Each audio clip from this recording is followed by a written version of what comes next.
Haleluya. Puji Tuhan, salam sejahtera di dalam kasih dari Tuhan Yesus Kristus. Buat semua teman-teman dimanapun Anda berada, dengan sukacita kami kembali hadir dan ingin berbagi tentunya hal-hal yang penting, yaitu yang berasal dari Tuhan, karena itulah yang paling dibutuhkan oleh manusia. Dan apa yang kami terima dari Tuhan sudah selayaknya sebagai tanggung jawab kami kepada Tuhan, bisa kami share, kami bagikan kepada teman-teman. Jadi teman-teman juga pun bisa mengalami hal yang sama.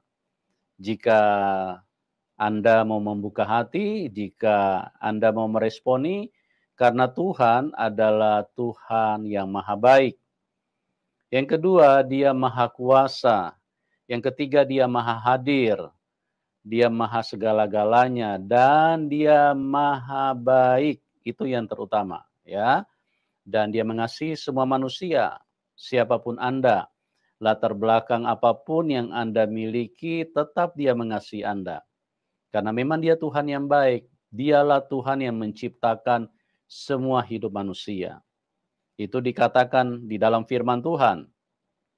Dan hal ini yang menjadi begitu penting, teramat penting di atas segala yang dianggap penting, yaitu mengalami kebaikan Tuhan.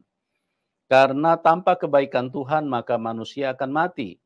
Itu sudah menjadi kenyataan di dalam hidup manusia bahwa semua manusia akan gali kubur dan mati. Tapi kalau manusia percaya Tuhan Yesus, maka dia tidak mati, dia hanya pindah tempat, meninggalkan dunia ini dan masuk ke surga. Karena Tuhan Yesus berkata, Yohanes 14 ayat 6, bahwa akulah jalan kebenaran dan hidup. Tidak ada seorang pun yang dapat datang kepada Bapa kecuali melalui aku.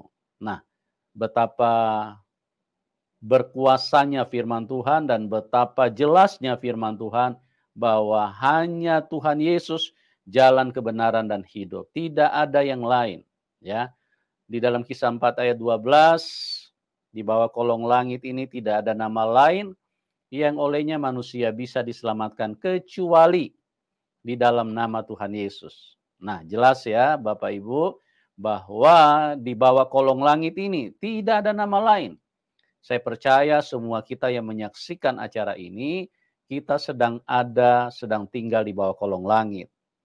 Nah, itulah yang menjadi kerinduan kami supaya kita semua bisa pulang ke surga. Bukan untuk memperbanyak KTP Kristen, bukan. Itu tidak penting.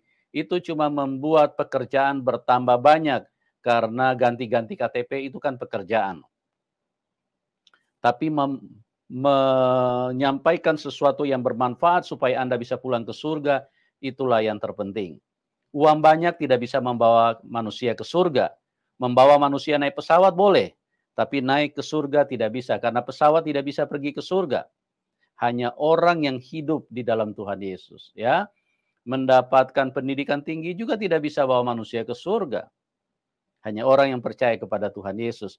Karena pendidikan yang tinggi paling hebat hanya bisa bikin handphone, bikin pesawat, paling hebat hanya membawa Anda memiliki jabatan. Setelah itu sementara semuanya harus ditinggalkan. Nah, kalau Anda tidak mengalami kebaikan Tuhan, maka Alkitab berkata Anda akan mati binasa dan diterkam setan. Oleh sebab itu, kami rindu berbagi dan kiranya tayangan-tayangan ini bisa bermanfaat bagi teman-teman. Dan pada kesempatan ini kembali kita akan dengarkan kesaksian bagaimana seseorang percaya kepada Tuhan Yesus dari tadinya iman antikris atau dari keyakinan yang berbeda. Nah, luar biasa sekali Tuhan menjamah dan menjangkau dan mengasihi semua orang. Oke, kita sambut Ibu Eka. Halo Shalom, Ibu. Dr. Shalom. Yusuf. Halo, Apa shalom. kabar Ibu? Puji Tuhan, baik Pak. Iya, puji Tuhan. Ya, suara saya jelas ya Bu Eka ya? Jelas, ya jelas. Ya, ya. Oke. Ibu Eka akan menceritakan perjalanan imannya. Tentu dimulai dari latar belakang dulu. Bagaimana beliau sebelumnya adalah seorang yang tidak mengenal Tuhan Yesus atau seorang antikris. Nah, bagaimana ceritanya dari iman yang berbeda ini bisa beralih. Nah, kita akan dengarkan, kiranya bisa menolong, memberkati, dan mencerahkan kita semua. Oke, waktu dan tempat saya serahkan kepada Bu Eka. Silakan, Bu. Iya, terima kasih Pastor Yusuf. Perkenalkan, nama saya Eka Mariani ya. Saya berasal dari keluarga yang mayoritas atau bukan mayoritas ya, semuanya memeluk agama Islam. Saya berasal dari suku Sunda ya, mama saya asli Jawa Barat, Bandung. Dan kalau untuk ayah sendiri saya tidak mengenal siapa ayah saya, tapi mama bilang dia adalah eee, keturunan Chinese Semarang ya gitu dan mama Sunda. Ya, jadi saya dari kecil itu mama sama papahnya itu sudah cerai gitu dan ya sudah berpisah dan artinya jadi saya sama sekali tidak pernah bertemu atau mengenal baik sosok ayah maupun keluarga besarnya. Dan saat itu juga mama sudah kembali menikah dan saya dari kecil, dari bayi itu dititipkan di nenek. Saya tinggal bersama dengan nenek saya di Bandung, dan nenek saya juga, statusnya juga janda ya, dia bekerja dan juga ada adik-adiknya mama, 2 yang bekerja yang masih sekolah juga saat itu. Jadi saya sering ditinggal di rumah gitu, nenek bekerja dan juga om dan tante saat itu masih pada sekolah, jadi sepanjang hari itu kebanyakan saya sendiri gitu. Ya di saat kecil itu saya merasakan kesepian ya, merasa hidup saya tuh, sepi, paling saya main ke sana kemari, nanti di rumah lagi sendiri, seperti itu. Dan karena keluarga saya semuanya Islam, nenek saya juga selalu mengajarkan untuk saya mengaji, sholat ya, dan semua kegiatan agama, yang diajarkan oleh agama Islam ya saya lakukan. Sholat, mengaji ya bersama teman-teman seperti itu. Puasa juga selalu tamat ya, selalu tamat selama 30 hari ya, 1 bulan itu selalu saya puasa dengan rajin dan tamat. Juga belajar mengaji, juga, sembahyang. Cuma memang, tidak untuk menjalankan sembahyang, sholat 5 waktu itu tidak tekun seperti itu. Jadi ada bolong-bolongnya ya, ada bolong-bolongnya, kalau orang Sunda bilang itu belang bentong lah, kadang, sholat, kadang enggak gitu. Jadi di dalam 5 waktu itu ada bolongnya, seperti itu. Nah, seiring waktu berlalu saya, sudah lulus, SD, kemudian mama kan tinggalnya di Jakarta, mama saya bilang, "Ya sudah, tinggal sama mama di Jakarta." Jadi saya sekolah SMP di Jakarta. Nah, memang sih, sama ya, jadi maksudnya tetap, kegiatan ibadah itu tetap, tapi tidak tidak maksudnya tuh tetap ada bolong-bolongnya gitu, tidak rutin gitu.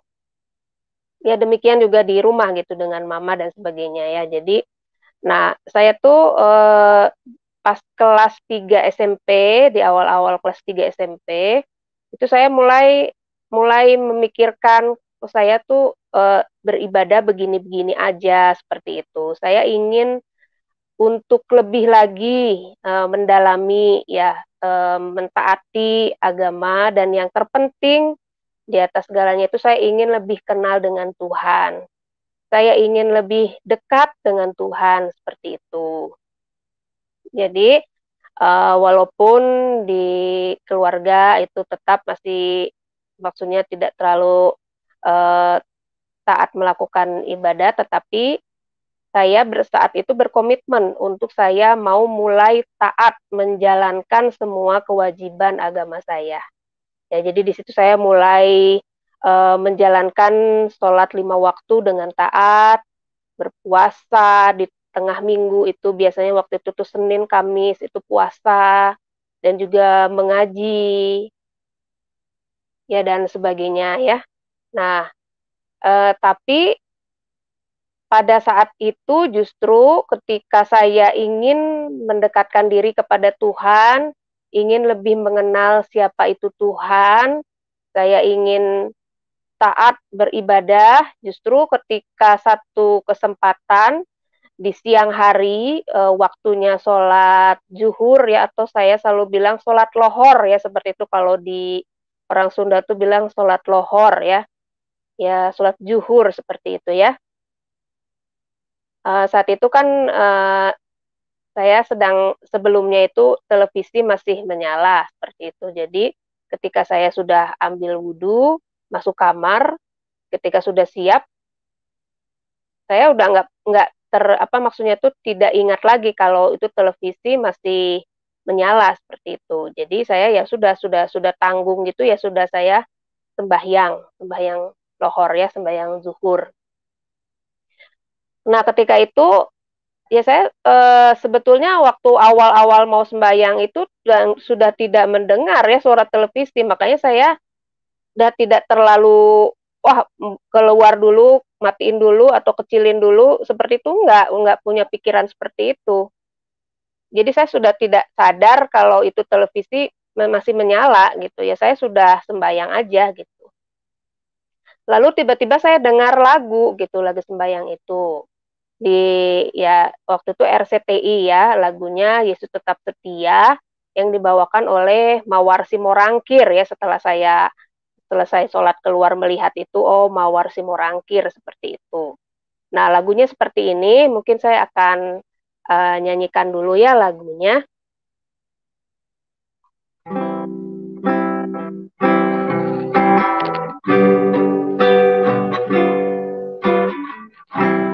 Di saat engkau susah, Yesus hibur selalu. Di saat engkau lemah, Dia kuatkan.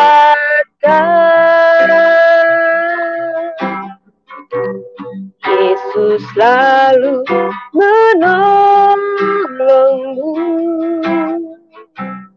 dalam kesusahanmu. Yesus kan selalu setia sampai selama-lamanya. Walau pohon ara tak berbunga, pohon anggur tak berbuah, pohon zaitun mengecewakan, ladang-ladang tak menghasilkan, kambing domba berhalau sudah, lembu sapi tak ada. Namun aku kan tetap setia karena Yesus tetap setia. Namun aku kan tetap setia karena Yesus tetap setia. Ya, begitu lagu yang saya dengar saat itu.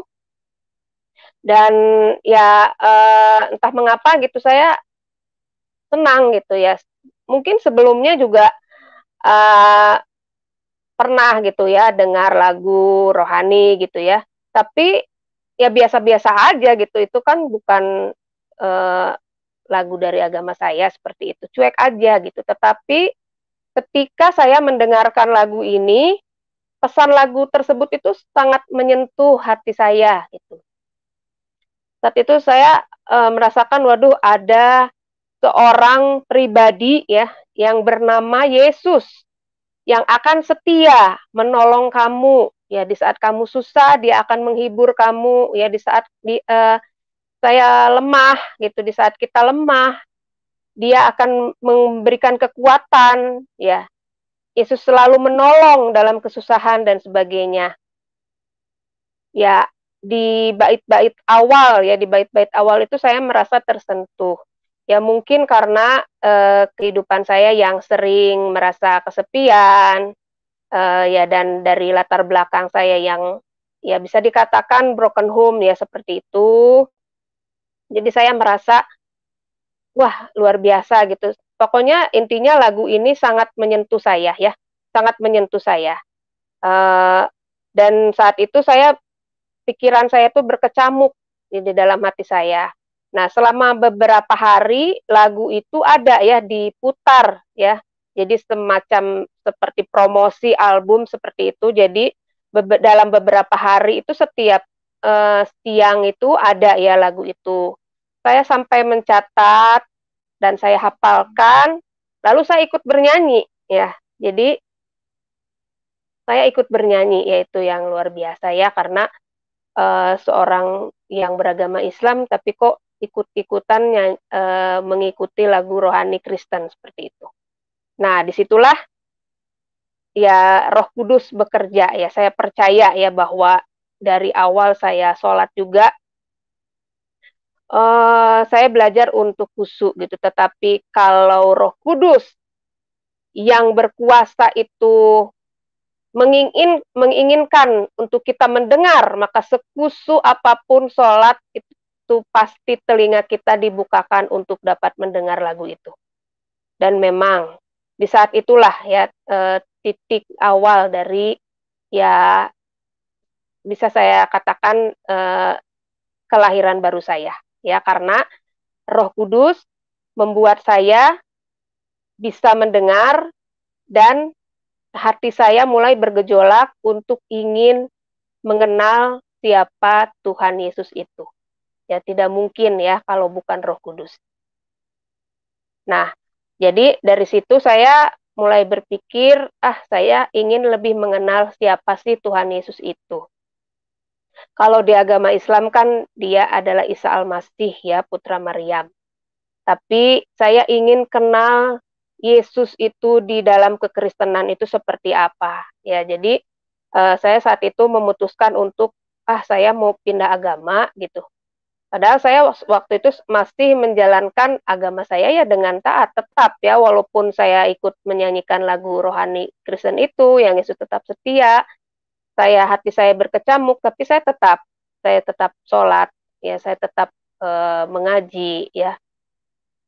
Dan di sekolah juga ya ada kegiatan lomba baca Al-Quran gitu, lomba MTQ ya. Saat itu saya juga dari kelas ikutan lah gitu ya, coba-coba karena saya sudah mulai belajar-belajar mengaji seperti itu dan masuk semifinal gitu ya.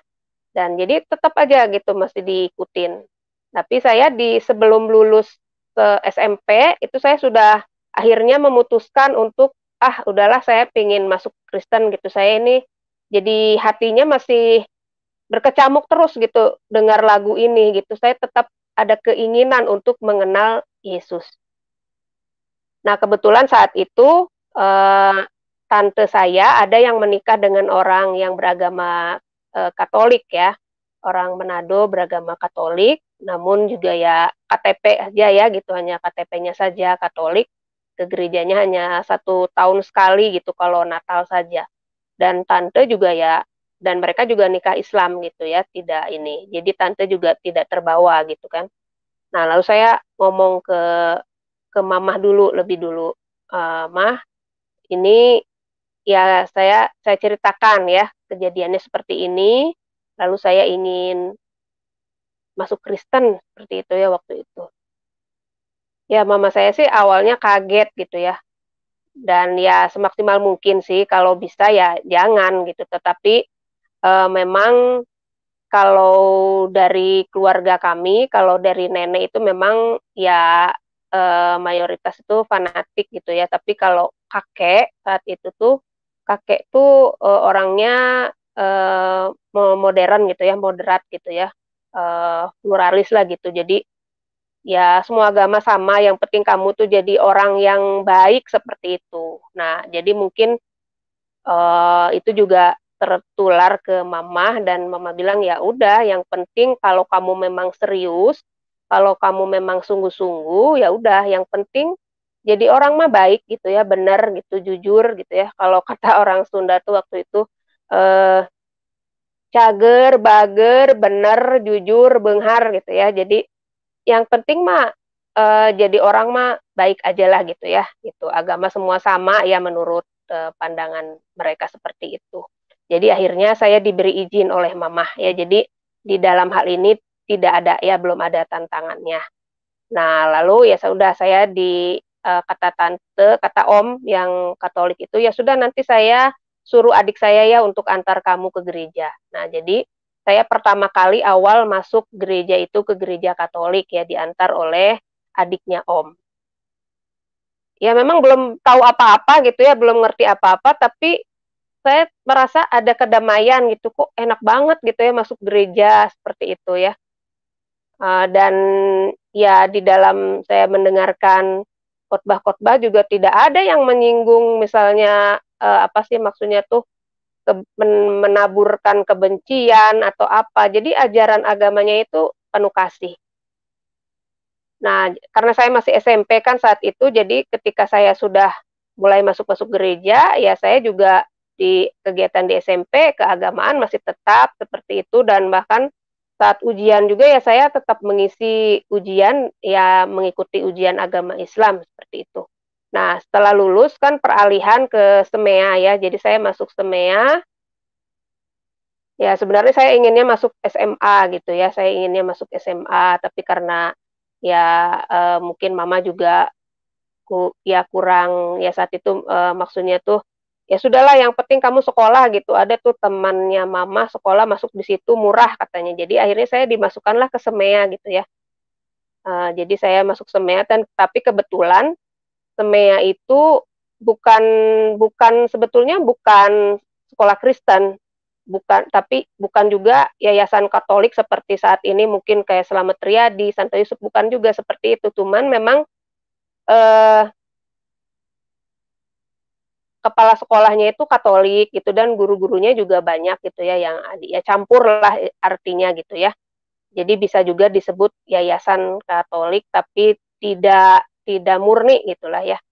Nah, jadi saya masuk situ dan banyak juga teman-teman di situ yang Kristen, banyak teman-teman Kristen. Jadi di situ ada persekutuan ya, di sekolah itu ada persekutuan ya, campur. Jadi ada SMA, SEMEA, itu semua campur ya, persekutuan, di sekolah dan akhirnya saya juga diajak-ajak teman, "Ayo kamu ikut aja ke gereja kami," seperti itu ya. Padahal waktu itu saya tuh di gereja Katolik itu dari mulai saya awal masuk itu tidak pernah miss. Jadi saya tetap tiap minggu itu bergereja, tiap minggu bergereja dan juga saya juga menghubungi, pastornya untuk mau ikut, untuk katekisasi pembaptisan gitu. Jadi sudah berjalan setengah ya, sudah berjalan setengah saya ikut juga gitu.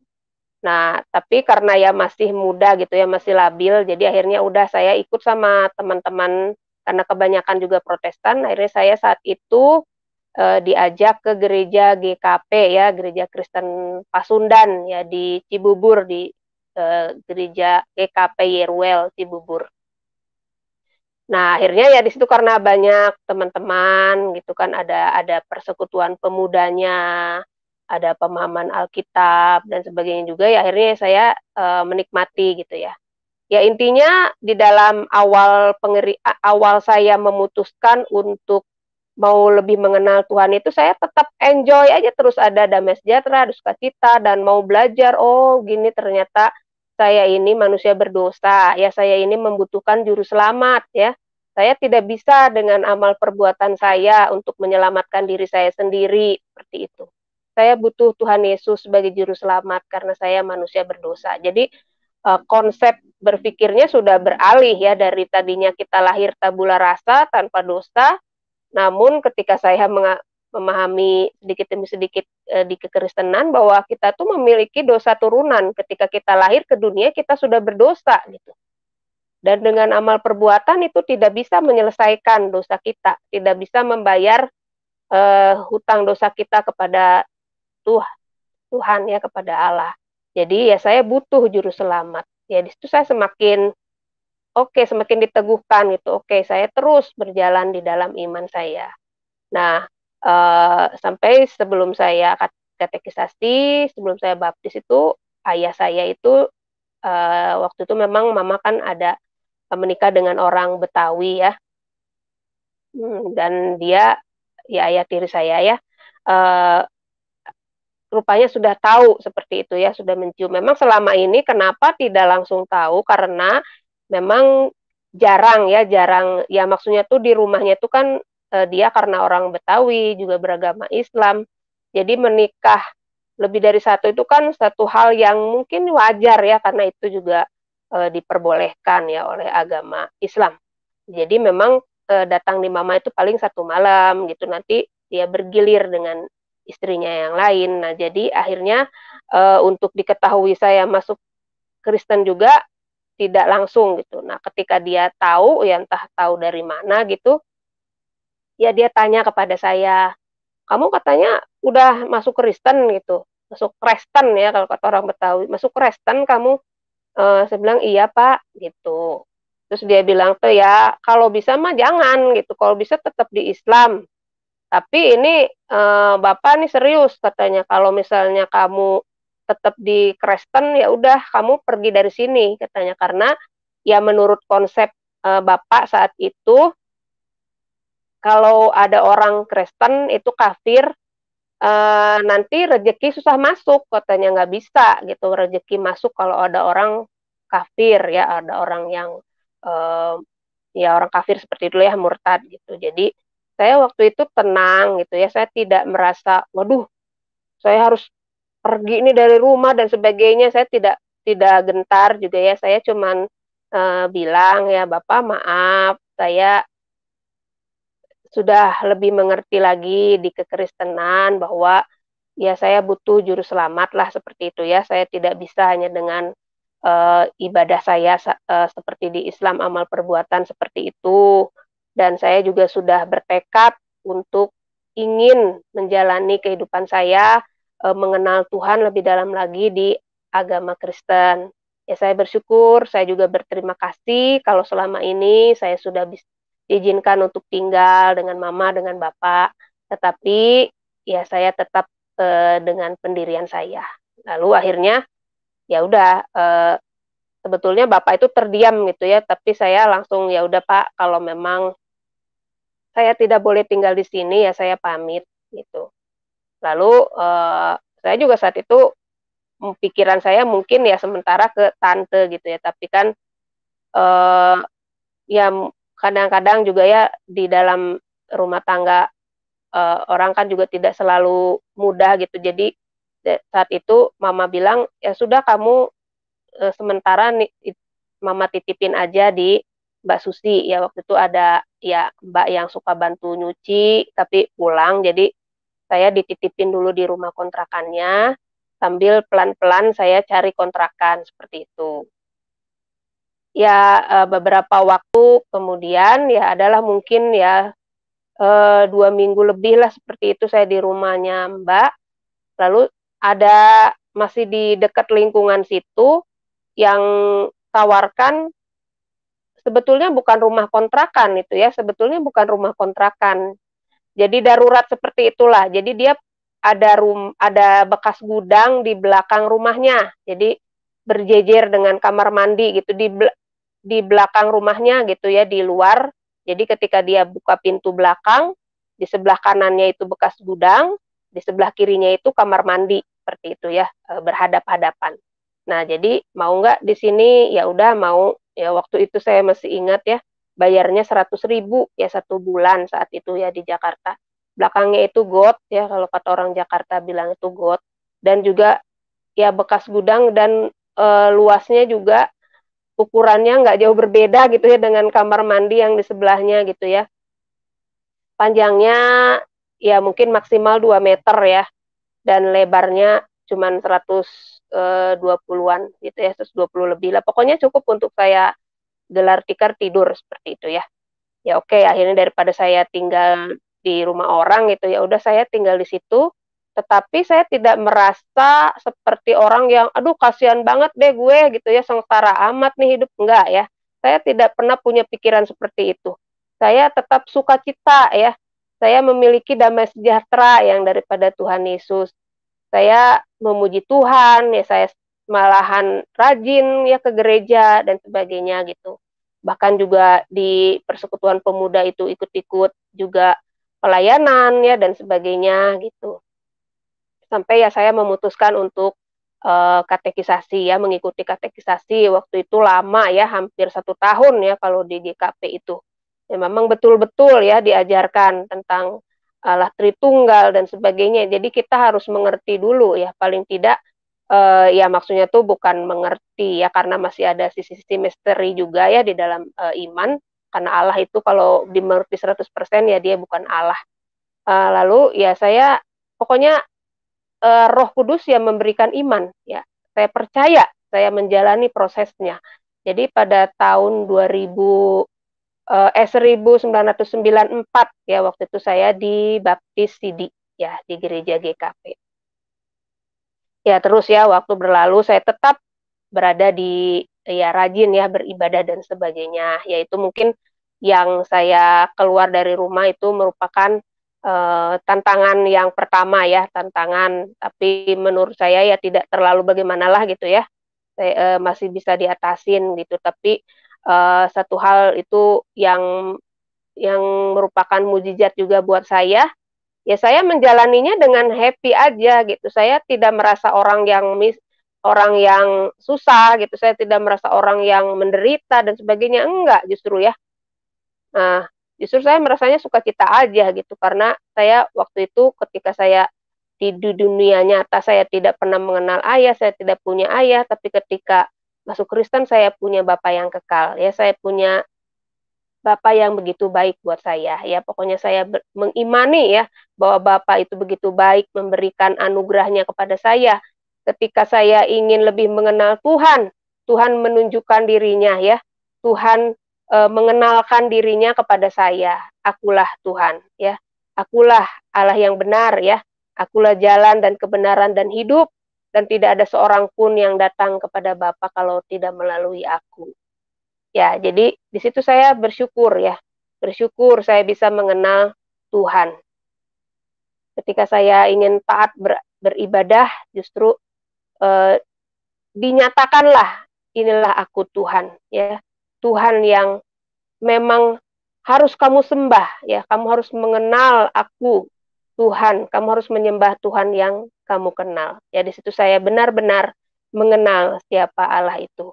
Ya waktu terus berlalu dan, waktu itu juga saya tidak tidak ditinggal di rumah kontrakan itu juga cuma sementara ya, cuma mungkin hanya 2 bulan, terus, ada tante saya juga yang sudah bekerja, tapi belum nikah, akhirnya kita mengontrak juga rumah ya berdua, agak lumayan ada kamar gitu, ada ruang tamu gitu ya, cuman kamar dan ruang tamu lah gitu ya. Eee, Kamar mandinya di luar sih, cuman ya lebih leluasa lah, lebih luas gitu. Lalu karena satu dan lain hal juga akhirnya udah tante ngajak lagi untuk tinggal di rumahnya. Ya saya tinggal di rumah tante, itu saya sudah bekerja ya di Jakarta, sudah bekerja. Lalu kemudian ketika tante pindah ke Bandung, nah akhirnya saya ya ikut ya ke Bandung. Oke, saya juga kebetulan kan lebih senang gitu tinggal di Bandung. Jadi ketika sekolah SMP dan semea di Jakarta juga kalau liburan saya selalu pulang ya untuk, ke nenek ya di Bandung. Jadi ketika tante saat itu mau pindah ke Bandung, ya oke saya jadinya ikut ke Bandung. Nah kemudian di sana, GKP itu ya rada jauh sih ya, namun tetap saya ke gereja, seperti itu. Dan ada sepupu saya tuh main ya ke rumah saya, terus ketika kita keluar mau ke warung, ada temennya, ada, adik kelasnya gitu waktu di SMP, ketemu. Terus mereka itu sedang latihan musik gitu ya, lagi persiapan untuk ibadah minggu, latihan musiknya di studio. Jadi ketemu di situ. Terus ya dikenalin lah saya, ini saudara saya nih, sepupu saya Kristen katanya. Terus, yang temannya sepupu saya itu ajak, "Ayo atuh kita ke gereja saya," katanya, di GBIS. Terus saya pikir waktu itu, ya udahlah, saya pikir kan waktu itu juga saya pernah juga ya diajakin teman ke gereja karismatik, pernah gitu, ke gereja Advent pernah gitu ya, bahkan didatangi oleh Saksi Yehova juga pernah gitu ya. Saya sepertinya ingin tahu gitu, ingin ingin tahu yang ini gimana, seperti itu ya. Cuman di dalam keberagaman tetap ya, ajaran kasih itu nomor satu ya di dalam kekristenan ya. Karena Allah adalah kasih ya, jadi ajarannya juga adalah kasih. Tidak ada harus membenci agama lain atau apapun, nggak ada ya. Jadi itu saya sukacita ya, sangat sangat sangat senang gitu ya, sangat senang. Ya oke, akhirnya saya ayo ikut ya. Eee, dan saat itu juga ketika saya datang, ya saya disambut seperti itu ya, dan ada, anaknya hamba Tuhan yang menganggap mengangkat saya sebagai anaknya. Dia begitu baik ya, tutur katanya ramah, menyambut, tidak memandang bulu gitu ya, tidak memandang orang seperti apa gitu ya. Mungkin karena apa, maksudnya tuh saya juga, broken home. Dan apa, semua itu membentuk akhirnya ada sisi-sisi ya di dalam diri saya yang misalnya tuh saya orang yang pemberontak, seperti itu. Dan saya juga, tomboy lah seperti itu ya. Jadi itu tidak, maksudnya tuh saya diterima apa adanya di situ. Ya memang proses ya karena, Bapak Ibu gembala, yang waktu pertama kali saya menginjakkan kaki di GBS itu masih orang tua dari Bapak Joseph Nehemia ini ya, masih orang tua. Jadi mereka itu sangat streng gitu ya, sangat streng, eee, sangat streng di dalam mengajarkan kekudusan, seperti itu. Jadi paling di situ juga saya banyak juga ya digembleng itu, dibimbing ya, maksudnya tuh ketika saya ngomong salah ya, mungkin ketika saya ngomong agak kurang baik dan sebagainya, itu ditegur gitu ya dengan keras gitu. Dan bahkan saya udah ikut-ikut pelayanan juga, ketika saya melakukan kesalahan tuh diskors gitu ya, "Kamu tidak boleh melayani dulu," gitu ya. Intinya mesti kudus gitu. Jadi, ada keseimbangan di situ gitu. Saya benar-benar merasakan ada didikan Tuhan yang luar biasa melalui Bapak Ibu gembala yang awal ya, yang sudah almarhum, dan anaknya, sosok anaknya yang begitu lembut, yang istilahnya menghibur, membebat gitu. Itulah ya sebetulnya karakter Tuhan seperti itu, tapi ada mengisi di dalam Bapak Gembala, Ibu Gembala ya, kalau Bapak Gembala lembut sama dengan anaknya, Ibu Gembala yang keras. Jadi di situ saya mulai bertumbuh ya, dan lebih gencar lagi, ada doa puasa dan sebagainya, ibadah seperti itu. Saya lebih lagi ya, maksudnya tuh ada pencurahan Roh Kudus ya dan sebagainya. Nah, di sisi lain, eee, Bapak Yosef Nehemia yang menganggap saya sebagai anak itu memupuk juga dari sisi doktrin pengajaran gitu ya. Ada PA untuk anak-anak muda saat itu. Jadi dia itu, eee, mengumpulkan anak-anak muda di rumahnya. Ya waktu itu banyak, waktu saya masuk ke situ tuh kaum muda banyak ya, dikumpulkan di rumahnya itu, diajar, diskusi dan sebagainya mengenai firman Tuhan dan sebagainya. Jadi lebih dibukakan lagi, dan itu juga lebih nempel ya, dan yang saya merasa, sukacita itu saya yang seperti ini diangkat oleh dia sebagai anak angkatnya ya, oleh Bapak Yosef dan oleh istrinya, dan ada anaknya juga, jadi saya dianggapnya kakak, seperti itu. Jadi saya merasa memiliki keluarga yang utuh ya, ada ayah, ada ibu, seperti itu.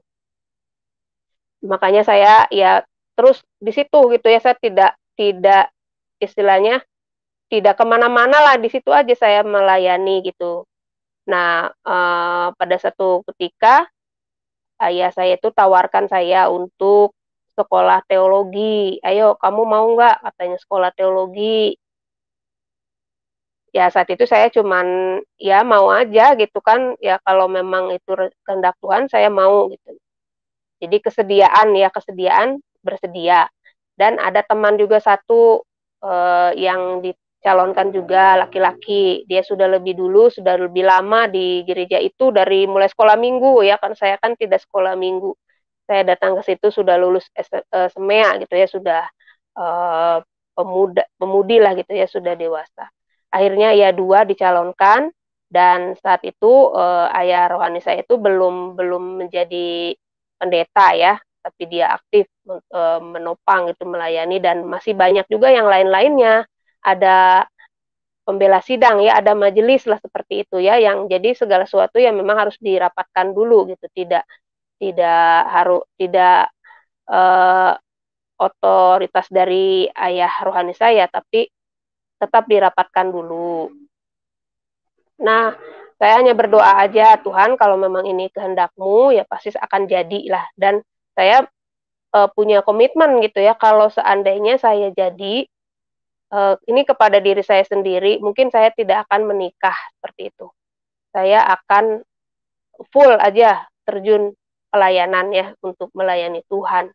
Nah, tetapi ya Tuhan berkata lain ya, saat itu saya doa 3 kalau, ini dikabulkan, saya niatnya seperti itu, tapi kalau tidak, ya Tuhan berilah saya di usia saya yang seperti ini, kalau nggak pekerjaan yang layak gitu, yang tetap, karena saya kan di Bandung belum ada pekerjaan, dan atau jodoh ya kalau memang Engkau kehendaki. Lalu akhirnya di rapat itu saya pending, yang dikabulkan itu teman saya yang laki-laki untuk sekolah teologi, dan dia masuk STTB, Sekolah Tinggi Teologi Bandung, dan dia sudah lulus ya waktu itu sudah sampai selesailah dia sekolah. Namun saya waktu itu pending. Nah karena saya pending, oh ya sudah nggak jadi masalah ya, mungkin bukan kehendak Tuhan. Tapi beberapa saatnya yang nggak terlalu lama gitu ya, yang tidak lama dari itu, malah saya dapat jodoh, seperti itu ya. Saya dapat jodoh, akhirnya saya, ya menikah dan meninggalkan Bandung. Saya tidak lagi tinggal di Bandung ya, karena waktu itu suami di Jepang, jadi saya ikut ke Jepang. Dan ketika kembali lagi ke Bandung, juga saya tidak ini ya, tidak langsung juga bergereja dan sebagainya, tapi, ya di Jakarta, di Manado dan sebagainya gitu. Jadi masih ya ada gereja masuk itu, enggak maksudnya tidak menjadi anggota lagi seperti itu yang tetap. Nah, di masa-masa itu ya banyak pergumulan ya, terutama ya setelah menikah seperti itu ya. Ketika misalnya saya merasa diri saya sudah sabar seperti itu, tapi ketika masuk di dalam pernikahan, woi, kesabaran itu belum apa-apa gitu. Mungkin bisa sabar kepada orang lain, bisa sabar, bisa, eee, kepada yang lain lah gitu, tapi ketika setiap hari di dalam rumah itu justru itulah ujian kesabaran yang sesungguhnya. Ujian Eee, proses pengudusan yang sesungguhnya itu mujizat Tuhan ya buat saya ya.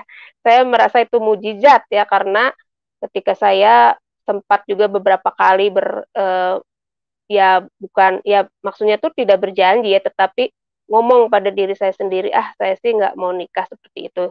Tetapi ternyata Tuhan itu memberikan anugerahnya ya kepada saya menikah dan disitulah ya proses pengudusan itu ya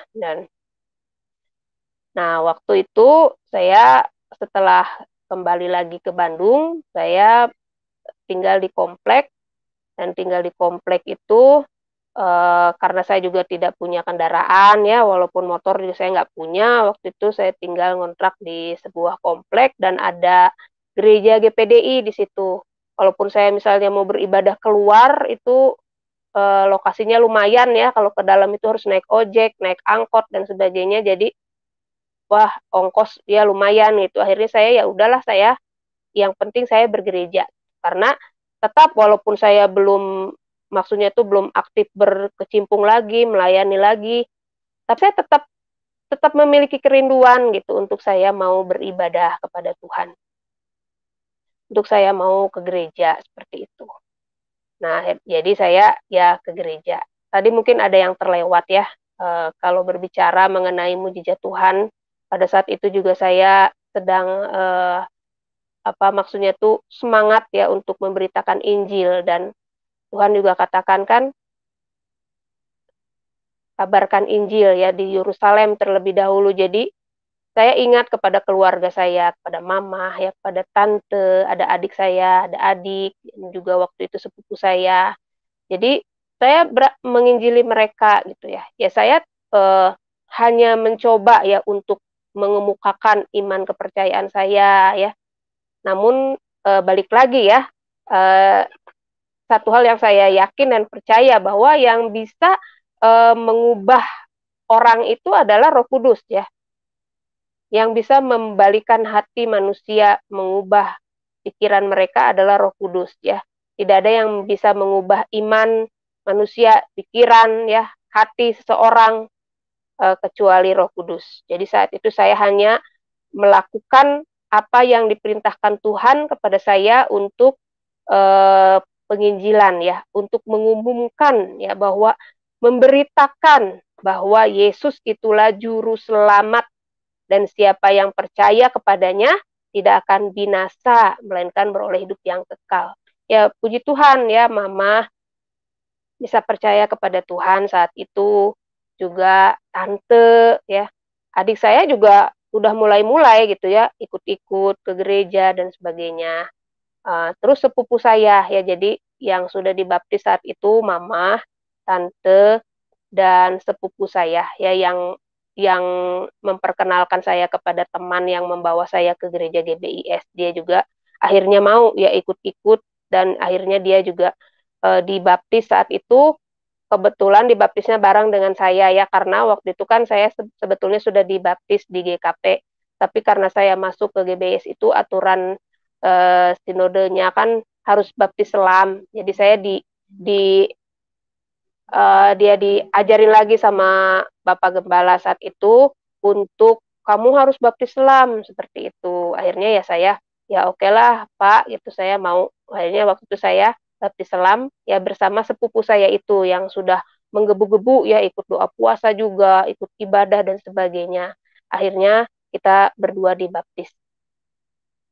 Dan kalau, kalau adik saya karena dia laki-laki, ya pergaulan masih ke sana kemari, jadi ketika dia punya pacar Islam dan menikah, ya udah dia akhirnya nggak keterus gitu, belum sempat dibaptis, dia sudah menikah dengan orang Islam, seperti itu.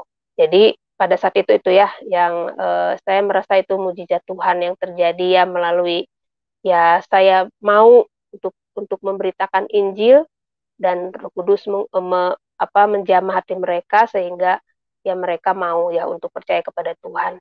Dan saat itu juga mama, rajin ya beribadah. Ketika saya ke Manado, mama itu terus juga beribadah ya ke gereja sendiri gitu ya. Akhirnya ya bapak juga nggak bisa apa-apa gitu ya. Dan karena saya juga kalau, walaupun saya tinggal di luar, saya selalu datang gitu main ke mama. Pas kebetulan ada bapak juga saya main gitu, ya assalamualaikum gitu, biasalah cium tangan, saya biasa-biasa aja gitu, menunjukkan bahwa saya tidak ada, maksudnya tidak benci dan tidak sebagainya, walaupun saya tidak tinggal di situ, bahkan saya menunjukkan kasih saya kepada bapak gitu ya. Bahkan ketika saya sudah menikah juga, waktu saya tinggal di Jakarta ya kita malah tinggal di rumah seperti itu ya. Ya, bapak malahan jadi sayang itu sama saya, udah tidak mempermasalahkan lagi, agama. Jadi, saya anak tiri, tapi saya juga disayang waktu itu sama akhirnya gitu ya, karena saya menunjukkan sikap juga yang baik, saya akhirnya jadi disayanglah sama bapak tiri saya, seperti itu.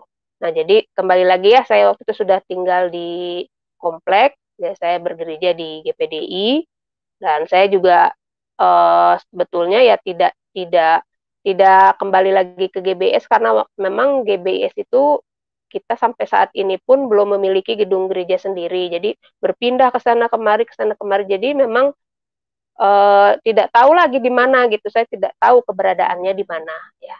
Saat itu juga, ayah rohani saya juga saya nggak punya kontaknya gitu ya, dan sedang ya mungkin ada sesuatu gitu, jadi saya juga tidak tahu ya. Jadi, saya di GPDI.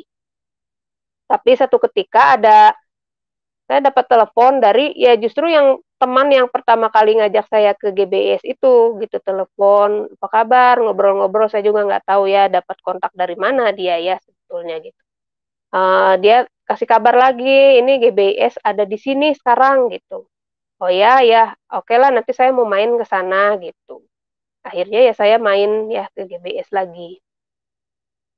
Main ke GBS lagi ya saat itu, eee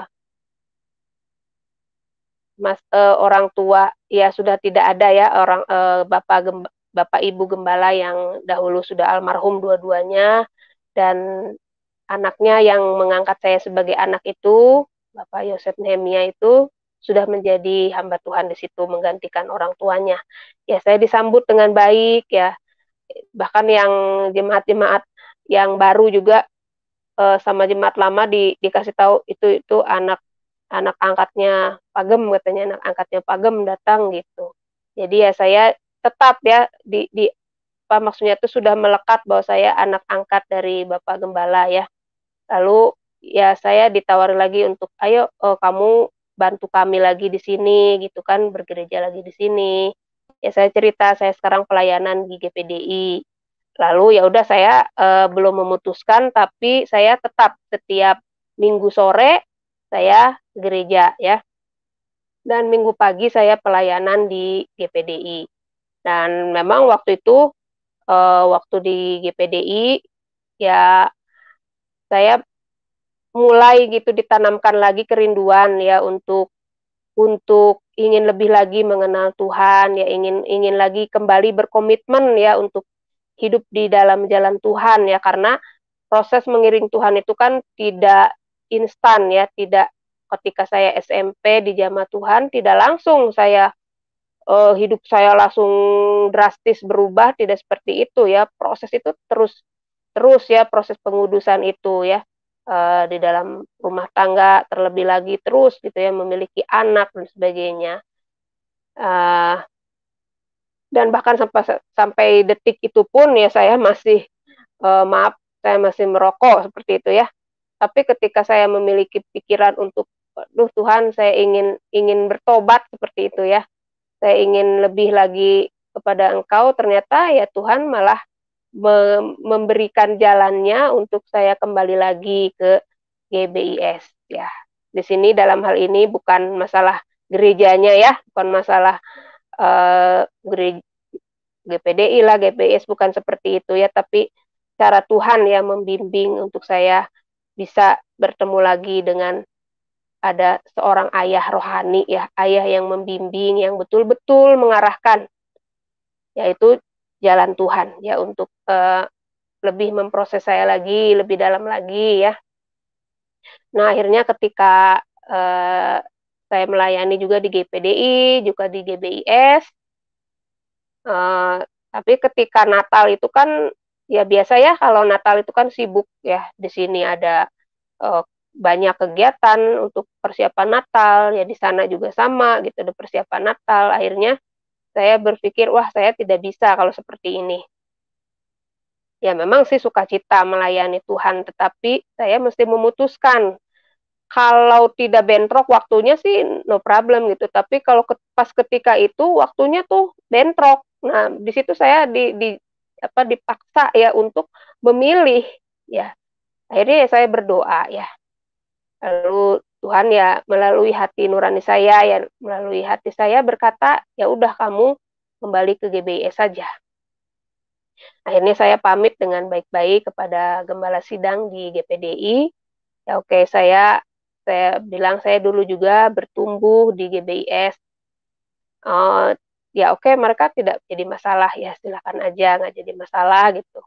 Ya udah saya, akhirnya melayani full time di GBIS. Jadi ketika saya kembali ke situ, saya mulai full time ya, saya jadi full timer ya di situ, di GBIS. Nah, itu terus berjalan sampai ya kira-kira kurang lebih 1 tahun saya menjadi full time, lalu ayah rohani saya itu kembali menawarkan saya untuk sekolah teologi. Nah, saat itu saya sudah benar-benar tidak merokok, tidak apa, saya sudah ingin menguduskan kehidupan saya seperti itu ya.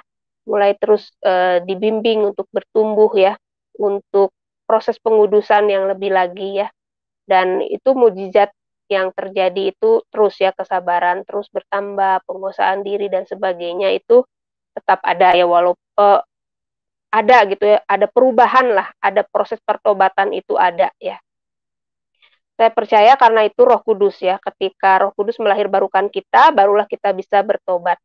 Ketika kita belum percaya kepada Tuhan Yesus, apapun yang kita lakukan semua juga sia-sia. Sebaik apapun ya, mungkin kalau kita mau bandingkan dengan agama lain juga mungkin ya ada yang lebih baik dari kita, tetapi tanpa iman semuanya sia-sia, tidak berguna. Saya bersyukur karena saya dilahirbarukan, saya bisa bertobat dan proses pengudusan itu terus saya rasakan terjadi di dalam kehidupan saya. Topangan kasih karunia Tuhan itu begitu luar biasa ya menopang kehidupan saya. Kalau mau dipikir ya dengan kondisi saya yang broken home dan sebagainya, latar belakang kehidupan saya, itu saya memikirkan itu sangat banyak sekali hal yang bisa terjadi ya di dalam kehidupan saya. Saya bisa menjadi orang yang, eee, ya mungkin dalam tanda kutip bisa melakukan apa aja gitulah, bisa melakukan apa saja ya. Misalnya, ya mungkin tidak perlu diceritakan, tapi ekses daripada orang yang, fatherless dan sebagainya itu pastilah, mungkin kita semua bisa ya membayangkan seperti apa. Tetapi mukjizat buat saya, Tuhan itu melindungi saya.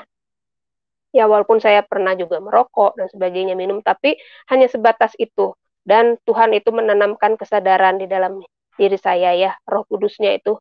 Jadi yang menjagai, melindungi saya untuk tidak melakukan hal-hal yang sebenarnya potensinya itu luar biasa, tapi Tuhan menjagai dan melindungi saya. Itu mukjizat terbesar buat saya. Itu anugerah Tuhan buat saya ketika saya bisa ya berada di jalan Tuhan. Ya walaupun tidak drastis 100% ya, karena kita masih, proses ya, tetapi itu merupakan suatu kebahagiaan buat saya. Lalu, ya akhirnya saya pikir, aduh, bagaimana gitu ya, saya harus kalau menanggapi, ditawari untuk sekolah teologi karena saat itu, suami saya juga waktu, pulang dari Jepang itu sering nganggur dan pada saat itu juga kondisinya sedang nganggur gitu. Jadi saya pikir nggak bisa gitu ya, tidak bisa. Tapi ya Bapak Gembala itu begitu ya begitu orang yang peduli ya, begitu orang yang perhatian. Jadi dia tuh memikirkan bagaimana caranya, ternyata tuh dia memikirkan bagaimana caranya supaya saya itu bisa kuliah, bagaimana caranya supaya suami saya bisa bekerja, seperti itu. Akhirnya, melalui Bapak Gembala, akhirnya suami saya dapat pekerjaan ya, dapat pekerjaan dan akhirnya oke, saya kuliah. Dan saat itu kami juga akhirnya punya motor ya, punya motor, beli motor second seperti itu. Jadi ketika, suami saya kerja, ya saya bisa, eee, ke mana-mana pakai motor itu ya, kuliah apa segala macam pakai motor. Ya rumah saya jauh, kuliah saya jauh, tapi saya jalani dengan sukacita. Saya merasa senang gitu, dapat diperlengkapi lagi ya, lebih dalam lagi di dalam ya pengenalan akan Tuhan ya, belajar kebenaran firman ya, belajar doktrin gitu ya, belajar doktrin yang benar dalam kekristenan ya. Saya kuliah di STB ya, Sekolah Tinggi Teologi Bandung. Dan, pada tahun, eee, 2011 ya itu saya memutuskan untuk kuliah ya, dan di tahun 2014 saya dipercayakan untuk membuka, komsel seperti itu ya, memegang komsel di wilayah timur seperti itu. Jadi ya ya dengan segala keterbatasan, saya terus ya komsel itu berjalan dan ketika tahun 2017 Bapak Gembala, karena memang itu semacam pos PI ya, jadi kok saya mengelola semacam pos PI gitu, cuman kita sebutnya waktu Komsel gitu ya. Jadi kamu bisa katanya diangkat jadi PDM melalui jalur penggembalaan. Nah, saya waktu itu juga masih berpikir, "Aduh, siapa saya?" gitu ya, "Saya manusia berdosa, apakah saya layak jadi pendeta ya?" Cuman itu, ketika saya juga sudah diteguhkan melalui pengajaran di, sekolah teologi, juga ayah rohani saya yang selalu, berdiskusi, bercerita mengenai hal-hal yang terus menguatkan kita bahwa kita ini manusia tidak ada bukan apa-apa, bukan siapa-siapa, ya. Kita memang manusia berdosa ya, kita memang manusia berdosa, tetapi kita sudah dibenarkan oleh Allah, kita sudah dikuduskan oleh Allah, dan kita juga dilayakkan oleh Allah. Perasaan ketidaklayakan itu mesti memang harus terus ada di dalam hidup kita ya, supaya kita tidak sombong ya. Siapa kita tanpa Allah tuh kita bukan apa-apa, bukan siapa-siapa. Ya jadi ketika mau diangkat pendeta ya kita juga segala sesuatu itu ya Tuhan yang melayakkan. Akhirnya ya saya bersedia. Akhirnya tahun 2000 September 2017 saya ditahbiskan menjadi PDM, ya saya itu menjadi PDM. Lalu tahun 2018 saya buka cabang ya, buka cabang ya. Jadi dari pos PI itu akhirnya dibuka cabang, gitu cabang GBIS.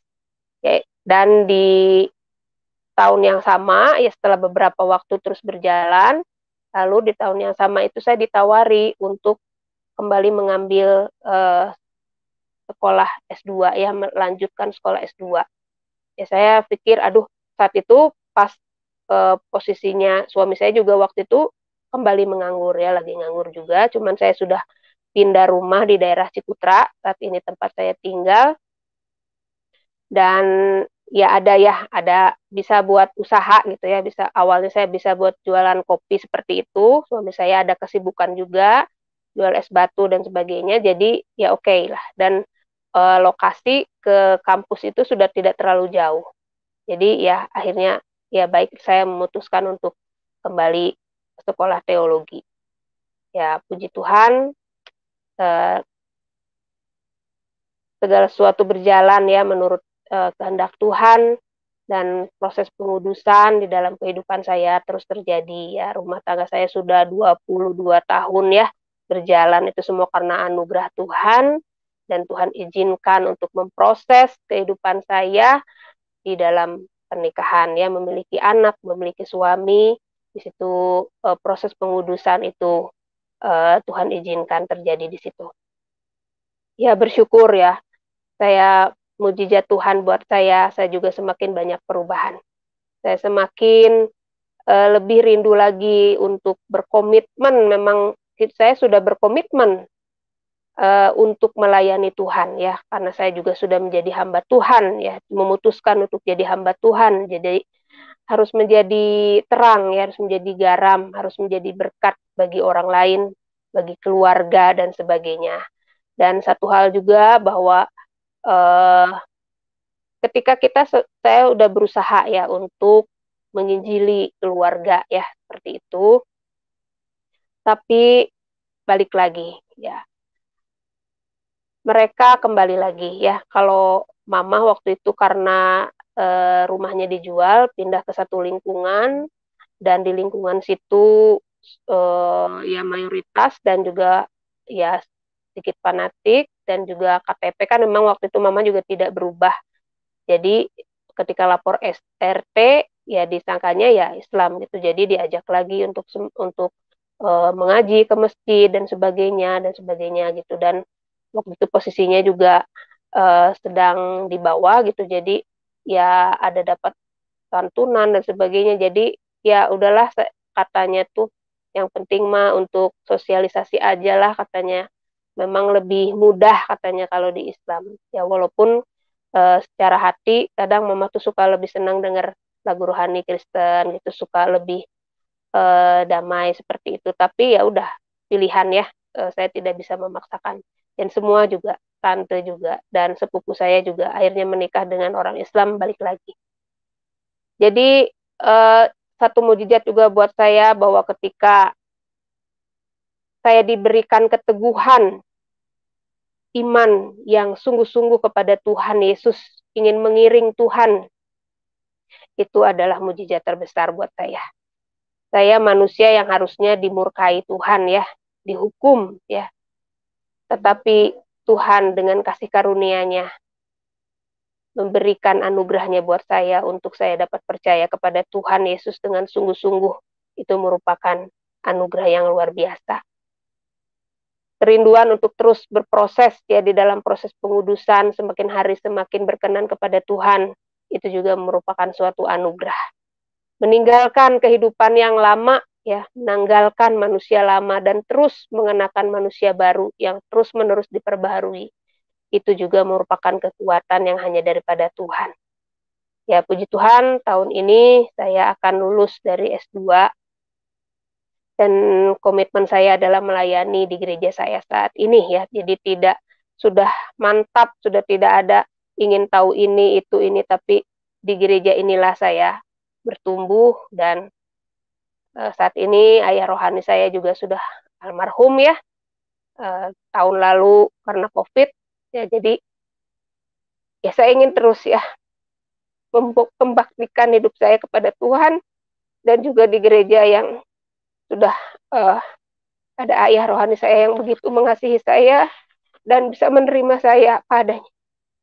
Ya, mungkin itu saja kesaksian saya. Tuhan Yesus memberkati.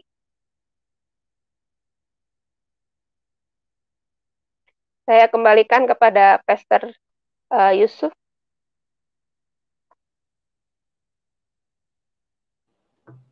Ya, puji Tuhan. Haleluya, luar biasa ya. Jadi itu adalah perjalanan iman daripada Ibu Eka yang tadinya beliau tidak mengenal siapa Tuhan Yesus, bahkan beliau adalah orang yang dari keyakinan yang berbeda. Ada satu hal yang menarik yang Ibu Eka sampaikan bahwa amal tidak bisa menyelamatkan. Dan itu sebabnya beliau sampai mau menerima Tuhan Yesus sebagai juru selamat. Memang kalau kita lihat berdasarkan firman Tuhan Alkitab, memang amal sama sekali tidak bisa menyelamatkan. Bahkan mungkin saya bilang tidak berguna. Karena apa? Karena manusia sebetulnya tidak bisa berbuat amal menurut standar Tuhan. Tapi kalau standar manusia sih mungkin bisa saja dikategorikan sebagai amal. Kenapa saya katakan bahwa manusia tidak bisa berbuat amal menurut standar Tuhan?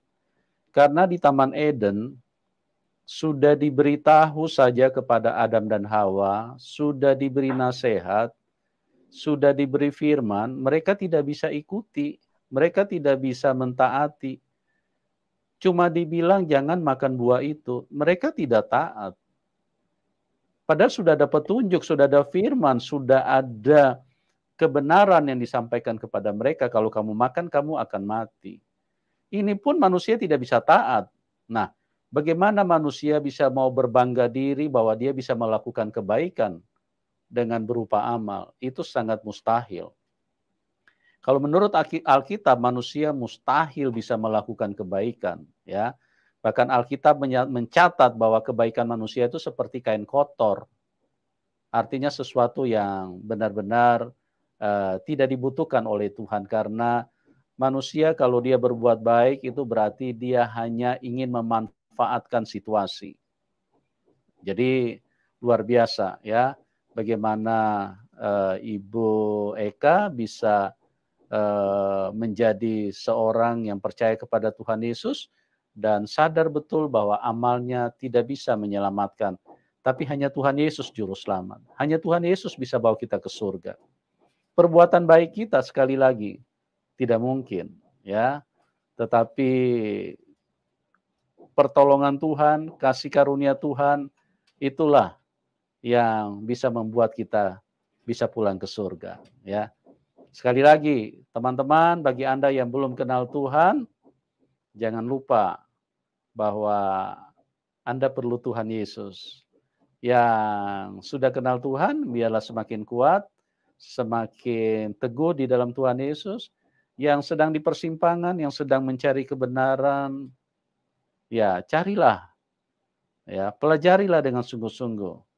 Buktikan dengan, yang terutama sejarah dan fakta itu harus kita selidiki dengan baik, apakah benar kenyataannya bahwa ini adalah sejarah dan fakta.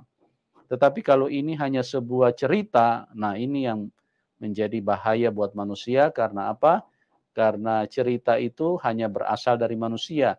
Tapi kalau sebuah fakta dan sejarah itu adalah sebuah kebenaran yang murni, ya, sebuah kebenaran yang murni yang berasal dari kebenaran itu sendiri. Oke, teman-teman, dan bagi yang diberkati dan mau dukung Ibu Eka, nanti nomor rekeningnya kami taruh di layar deskripsi ya. Buat Bu Eka, terima kasih buat kesaksiannya. Doa kami, Ibu semakin kuat, semakin maju, semakin berbuah lebat melakukan apa yang berkenan kepada Tuhan. Oke, buat semuanya terima kasih dan kita akan berjumpa di program selanjutnya. Tuhan Yesus berkati kita semua dan salam kemenangan. Amin.